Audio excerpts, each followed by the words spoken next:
First of all, this is the most important question of the day. How many of you guys were actually born? 1, 2, maybe. This is actually just to see how many are awake, and I'm very concerned now. So of course, I ask this because going into any program, we already kind of talked about the fact that when a speaker gets up and starts talking about everything they have, you can shrink in your seat pretty quickly. You can feel pretty small and out of, overwhelmed. So I bring this up because I have 2 things I want you to know. Number 1, everybody was born. I did not, I wasn't born with a camera in my hand. I picked it up one day, and just like most of you, you found that day and you fell in love with this. And one of my biggest concerns in the industry, especially in the industry that we're in right now, is how people how they feel about the industry. There's this big upheaval about the fact that there's too many photographers and too many shooters and too many, people are destroying the industry, and that is not true. And this is coming from somebody who has been through an entire evolution, including digital and the female sort of switch over and all of that. I've been through it all, and the truth is business is very live and very thriving. Yes, we're in a bad economy, but we're going to talk about that later. But the truth is, my concern is when I hear photographers say things, and I hate these statements, weekend warrior, mom photographer, or what are some of the slang words for moms? Those are my favorites. Oh, and of course you would know it. No, I'll smack you. Oh, what do they call moms? There's, moms with cameras. I mean, there's a couple different ones. I hear those things being flung around like they're dirty words, and it drives me nuts because I want to take that person and say, okay, now tell me, if you were born, what gives you the right to say that you're a professional photographer and not everybody else the right to become one? I believe it's all about dreams. I believe it's about following your passion. And the truth is, for me, there was a time that I fell in love with photography and I decided to follow my dream. And why would anyone get to take that away from you? It's just not right. So the problem is not how many photographers there are. If you're out there and you want to be a photographer, do it, because it is the greatest job in the world. And I don't care if people get mad at me for saying that, because it's the truth. You just get one life. However, there is a huge problem out there, and it has more to do with 2 factors: how new photographers are pricing and how they're delivering their work. That is absolutely destroying this industry.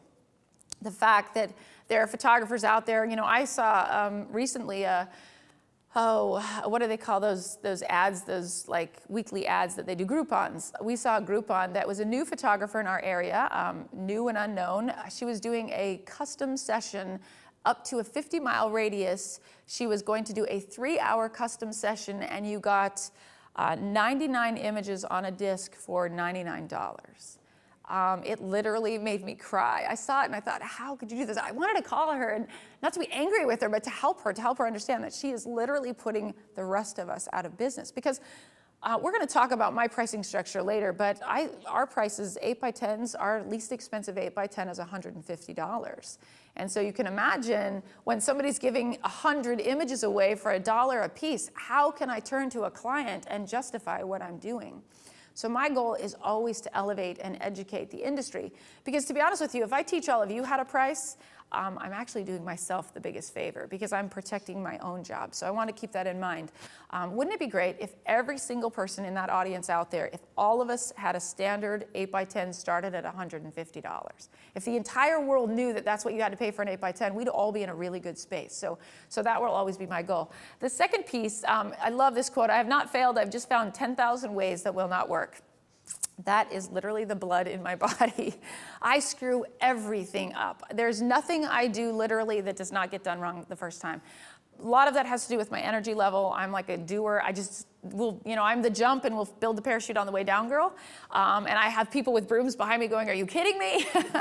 And so that's kind of how I live my life. And I'm not saying it's the right way to do it, because I made a lot of very costly, expensive mistakes. But I've also learned from those mistakes. And my job here is to give you that information and perhaps circumvent you making the same mistakes. So that is really my goal here. So understand, mistakes are wonderful. I actually pride myself in a lot of them, because I feel like they're sort of the catalyst to bring me to where I am today. So don't be afraid to make a mistake. Certainly don't ever let somebody tell you you can't do this, because you have all the rights that we all do. This is my own personal quote. Don't tell me I'm burning the candle at both ends. Tell me where to get more wax. Anybody living that dream? This is my life. I want to talk about balance too. And I'm kind of sorry I put all this in the beginning because I know viewers come and go, and it's important that people understand who I am. Because when I talk about money and building businesses and stuff, it's one Sandy Puc, but the truth is, I have to make sure people understand that I'm certainly not perfect. The number one question I get asked by attendees is, how do you manage everything you do? And they always say, how do you balance? The word, the catchword, buzzword is balance. How do you balance everything? Well, I'm here to tell you there is no balance in life. And if there were balance, we wouldn't have a point of being here. Honestly, I mean, if everything were perfect and just it was easy, there wouldn't be a reason. So I'm not perfectly balanced. I had to sacrifice a lot to do what I did. I made choices, which you all have to do. I made some bad choices, and I made some really amazing choices along the way. So there is no balance. You don't have to worry about if you have 3 kids. And I always have students come up to me and say, I've got like 3 kids and I don't, and I'm at home and I'm working out of my house and my husband doesn't really support me. And I usually want to turn to him and say, you know, until you have 10 kids, I actually don't know. I'm just kidding. There's no sympathy there until you hit 10, all right? But, you know, I understand that there are phases in life. When my children were babies, that was the biggest priority. As they've grown up, I've been able to expand and grow and do the things like teach here and do things like that. So understand there are some things you can never get back, and you should always hold on to those things. And then there are some things that you just have to let go. You can't do everything. Do the things that you love and do them well and get more wax, honestly. Go find it because it's out there. All right, my goal is to share a complete marketing program today. I want to cover from A to Z what it is that you need to do to build a baby program. Again, the baby program is the foundation of what I do. But this is really important that you understand I'm not here to give you more money. I can do that. It is an effect of what's going to happen here. But the truth is, nobody goes to their grave saying, I wish I would have worked harder. And that's the truth. So we all know that this is not about work. This is actually about time with the people that we love and understanding the value of that time, because there is a price to be paid every time you leave the people that you love. And so keep that in mind, that my goal is actually to give you more time. And in order to do that, you have to have more money. And so I get both, but never put money before time, and you will get where you want to be. You will get home with the people that you love. So understand, this is never going to be about money. For me, it never has been. You have to understand, at 17 years old, this is the only job I ever had. This is like a giant Monopoly game for me. I get lots of money and it goes right back out. So just like you, we all live the same life, but it's never been a real job. I certainly, don't get me wrong, I believe it's a profession, but it's always been a passion, and I'm very blessed to have done that. So unless you consider Kentucky Fried Chicken a major career move, this is it for me. So I have a couple questions for you guys. What is your idea? I need some of you to kind of shout out here, and I'm assuming you're queued up for sound. What is one of your ideas of a perfect day? I want you to imagine from start to finish a perfect day. Somebody get brave. Just raise your hand so we know who you are. There you go. All the kids going to school. Get to do. I love school time. Holidays drive me insane because they get to go to school and that's my time. I can do a shoot in the morning. I can get my editing done in the afternoon, and then they come home from school and then it's family time. So and then that works well. Very good. And somebody else, perfect day. I was going to say, for my wife and I, it's like being at a restaurant. You know, the kids are somewhere safe. We just love food, and you know, just being at a restaurant, happy. For a whole day? That's just lunch. Okay, good. Well, give me a little more of that day. What else would you do, though? Oh, good. Just being with the kids, and either being somewhere new or just spending time with the kids and the family. Yeah. That's perfect. And I know you raised your hand, but actually, you gave me exactly what I wanted. That was perfect, because your version of the perfect day was actually kids away and working and doing what you love and you're passionate about it. Your version was with your kids and having a little private time with your wife. There is nothing, those are both perfect. That is exactly what I was looking for, because if you were to ask me when I was 19 years old, my idea, I didn't have kids, but my idea of a perfect day was it had a camera involved. It was get out there, shoot like crazy, go to New York City, just run around. You know, I had all kinds of fun things I want to do. If you ask me now my idea of a perfect day, there is not a camera anywhere in that day. So understand that everybody's perfect day is totally different. Everybody has a different version of what it is they want to do with that time we talked about. Like I said, my perfect day has some sand and a beach and a little non-alcoholic fruity drink on the side, and maybe my kid's there, maybe not. It just depends on the day, but I mean, it's really interesting how it's evolved, and it changes often. And so that's something you have to understand, is you have to know your perfect day before you can get to have one. And so you need to start recognizing that and writing that down. Now, this quote was actually sent to me many years ago by a friend. You know how your friends send all kinds of garbage and things back and forth? You know, you get some funny things and some not appropriate things and some over-the-top things. And this one is one of those that when I saw this quote, I happened to open it up and I read it, and it literally took my breath away. I read it, and then I read it a second time, and it said, what you do today is important because you are exchanging a day of your life for it. And I must have been at one of those emotional points in my life, because I kind of thought about my day and I realized that I was kind of wasting it, and I was frustrated about something, and you know, I was kind of a little irritated. And so I took a big breath and I started thinking about it. Now, I'm one of those like really analytical, like figure it out kind of people. So I actually, at that time, whatever age I was, I decided to do the math. I thought, okay, I'm going to figure out how many days do I actually have left. And so I figured I want to live to be about 80 years old, something like that. 90 would be nice, but I took 80 as the number, and I divided 80 by the 365 days a year, or times it by that, and to figure out exactly how many days I had left. Well, I ended up having about a little over 13,000 days left, assuming that I got to live to be 80 years old. Now, some of us know that we may not make it that far. Some of us may live longer. But at that time, I saw the number $13,000, 13,000. There we go. It's all about money. Just kidding. I saw the number 13,000, and I got really sad.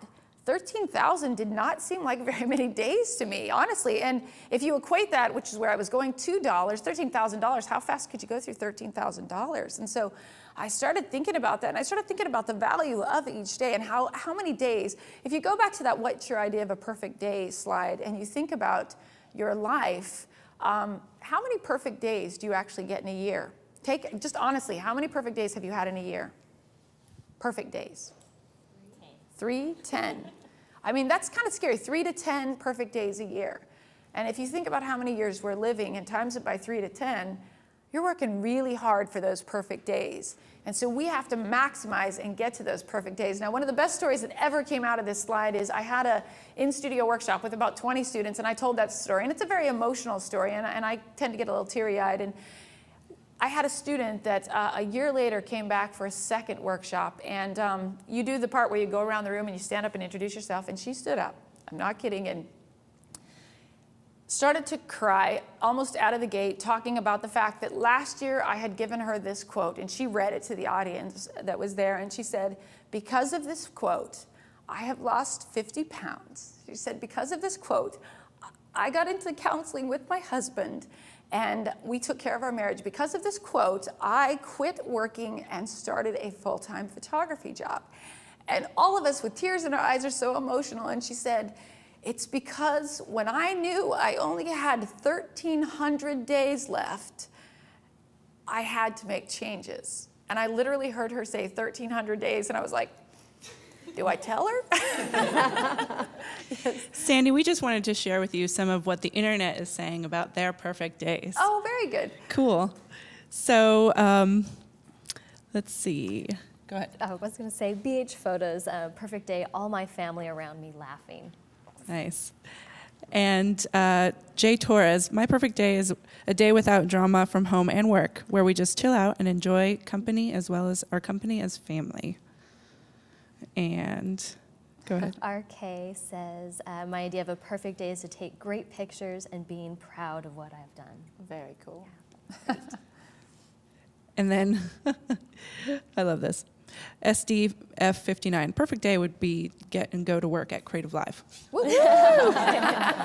Anyhow, just wanted to share some of those with you. Thank you guys out there. Thank you. We love to hear that, and I love the interaction that way as well. So the end of the story was when she said 1,300 days, I mean, I realized how many life changes she had made, because in her mind, now we all know if she would have really done the math, she would have figured it out and that it wasn't possible. But finally, with all of us crying in the room, I finally turned to her and I explained to her that it was a little closer to 13,000 days. But I almost didn't want to take that away from her because she had made such a difference. So at that point, we actually, that group in that room, we created a little group called the 1300 Club. And we decided that we were going to live every day as if we only had 1,300 left because we realized that that was a whole lot more urgent than 13,000. So I want you all to be kind of a part of that 1,300 Club. And I want you to understand that what we have to do is really important. All right, now, I don't mean to be rude and I'm not trying to offend anyone, but you can't leave footprints in the sand of time if you're sitting on your butt. And who wants to leave butt prints in the sand of time? I really am not trying to offend, but this quote also is one of those that I have to live by, because everything I'm going to teach you today takes work. There is no easy button. There's no way I can give you the magical tool that's going to save your company. Everything I did took work, and everything you're going to do will take work as well. So understand that, you know, there's some great joy that comes running through the sand, but if you're just sitting there, it's not going to happen for you. So understand there is work involved as well. Now, we're going to get into the meat of the program, the why, the bellies, and babies. Why did I choose this program to present first? Well, the nice thing about the baby program is there are always new parents excited to participate. It doesn't matter where you live in the world, there is always a baby being born. It doesn't matter the economy or the demographics, there is always a baby being brought into this world, which in turn gives us a never-ending supply of clients. And of course, our goal really, it's not necessarily to get as many clients as we can. Our goal is to create those lasting relationships. And I'm going to talk a little bit about that and how that works. And by doing that, I'm going to tell you a little bit about my timeline and how the baby program actually started for me and how I grew my business. As I told you, very young, I realized that babies were kind of the way to go. It wasn't even a business decision, it was an emotional decision, but that's what I loved, that's what I did. I was in the industry just like yourself, trying to get all the information, went to seminars, people talked about various different versions of baby programs, so I decided to implement one into my studio, and I started a baby program. In fact, it was called the Watch Me Grow program many, many, many years ago. I built that out of my home in Colorado and continued to grow. It was the staple of what I did, and continued to grow. Eventually got into my studio space, and I started to change things, and I started to evolve into a higher-end studio. I went to a class that was more of a money management class, and we started doing averages, things that we don't like as photographers to do, talking about all the dollars and where they come from, and we did the math, and we did all the spreadsheets and the P&Ls and all of that, and we started looking at my numbers and where I made money, and it was very clear that I made the most money photographing family portraits. I wasn't a very successful, I loved wedding photography. I enjoyed wedding photography, but for the hours involved, it wasn't very profitable for me. I would have to charge 10 times more than I was charging, and it was taking me away from my children. And all the way down to the baby program. Eventually, we hit the Watch Me Grow program, and we realized that out of everything that I was creating, the baby program had the lowest sales averages. It was the small spenders. So after talking to these people, and this is many years of having one, we decided that maybe it would be better to eliminate the baby program, just not have one. So in order to do that, I stopped promoting the baby program. Now, there were already babies in the program, and we continued to let them evolve through and grow, and then we just sort of let it fade away. So unless you asked about it, it didn't happen, and that was fine. And in truth, my business started to grow, and my sales averages increased because I was doing the better children's and family sessions, and so I did, in fact, make more money. But now let's fast forward it to right after 9/11, because right after that time, many of you know, we went into a recession point right after that, about a year after. And I started to see my numbers decline. Now, in this industry, I've actually been through 3 recessions. The first one, I was very young, and it turns out that when you're really poor and have nothing, recessions don't bother you at all. Like, you don't feel anything. It's like, can't afford to go to dinner, and you still can't afford to go to dinner, so it works out really great. From that recession, came this one, which was right after 9/11, and that was very different for me, because for me, I had about 8 or 9 employees at that point, and all of a sudden I had people that I was responsible for, and I had to make money, and so things were getting really hard for me. And honestly, from the time I started my company, we have only, up till this point, had only seen success. Every year I was adding about $100,000 a year to my bottom line, and so I was kind of very whimsical about the whole thing. I didn't really feel that there was a huge problem until after the holidays. I came into my financial office, and a bookkeeper looked up at me, and this was about February or March, and she said, we have a problem. And I'm a totally, glasses half full person, and I said, nope, we don't have a problem, we have a solution. And she looked at me and she said, okay, what's your solution? We have no money. And I was like, we have a problem. And so I was kind of in a panic mode, and at first I honestly didn't believe her. I said, that's impossible. We just came off of the holidays. We always have, that's where we have a big chunk of change. Yes, I know we have to use it for payroll in January and February, but that's where we get our money, is that holiday season.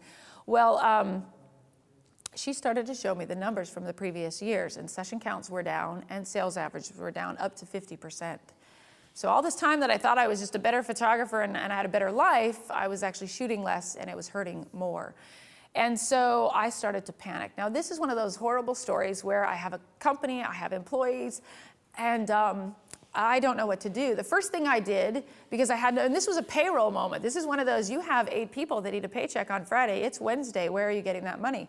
And the first thing I did is I went out and I drained my savings account and I took everything I'd ever earned and I put it into my payroll. Sorry, hang on, whoo.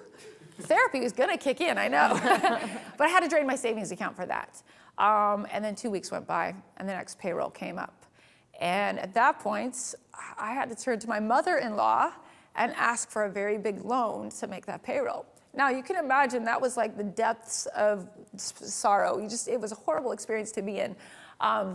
But that was it at that point. Now understand that's a 4-week process. During that time, we did what we call emergency marketing, which everybody's very familiar with. This is the holy crap, I'm out of money. I'm going to give stuff away and pray that people come in, which is, by the way, not recommended. That's a great way to lose your shirt, but we had to start doing that. So we were seeing some income from these free sessions, free offers, free 8x10s, all that stuff that we do when we're starting out. And it was making a little difference, but by the time I borrowed that money from my mother-in-law, I was severely depressed. I realized that not only did I have all these children and 8 employees and overhead and all of this stuff, but I was running out of ideas. And this experience was really one of those intersections in your life that changes everything, because I happened to be sitting at my desk with a pile of bills this big, literally with my head on the desk like this, and my receptionist came by and she said, your next session's here. And I said, all right, and I put my head up and I very begrudgingly got up and started walking towards the studio. And this is one of those, I walked in the door, I opened the door, and here is this beautiful little 8-year-old girl sitting there. She's absolutely breathtaking. It was a communion session, so she's all in white, and she's got the little white wreath and the little white tights, and just absolutely gorgeous, hair all done up. And I walked in, and just walking in the room, I felt my heart start to beat a little bit, and just because she was so beautiful. And we started the session, and I started working with her, and we all know the perfect session, right? The one where everything is amazing. And by the way, they don't happen very often. Not to me either, but this was a classic perfect session. The child was right, the clothing was right, the hair was right, the light was right. It was just magical. And I started creating, and I happened to have a session that canceled after her. So I had a full 2 hours at that time. Actually, I worked on the 45 minutes. I had a whole hour and a half to work with this young lady. And we did some of the most magical pictures I'd ever created. And truly, at the end of the session, my heart was so full. And I turned to the mom, and I said to her, and she has no idea why I did this, but I turned to her and I said, I want you to know that this was probably one of the most meaningful sessions that I've ever had in my life. And I just want to thank you for that. And she looked at me and she said something that changed everything, because she looked at me and she said, well, you do realize, Sandy, she said, you do realize that you are the only person that has ever photographed my daughter. And of course, when she said that, I looked at her daughter, and I'm sure you've all done this before, but I sort of did that little timeline of all of her birthday portraits that I'd ever photographed, and in my mind, it went all the way back to that original first session.